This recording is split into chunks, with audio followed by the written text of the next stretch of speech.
كشفت يومية المساء في عددها الصادر غدا عن الخطوة الجديدة التي أقدم عليها المغرب من أجل تعزيز قدراته الدفاعية، خاصة في ظل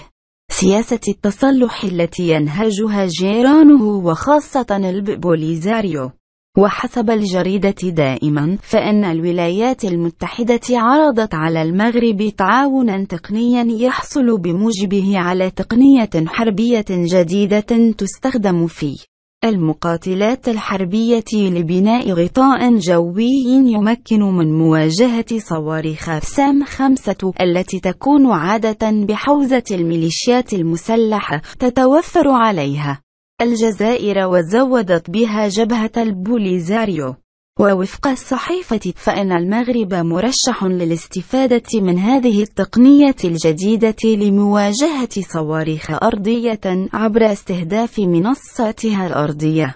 انطلاقا من مقاتلات F-16، وهي التقنية التي ستكون جزءا من غطاء يرغب الجيش المغربي في تشييده في الصحراء.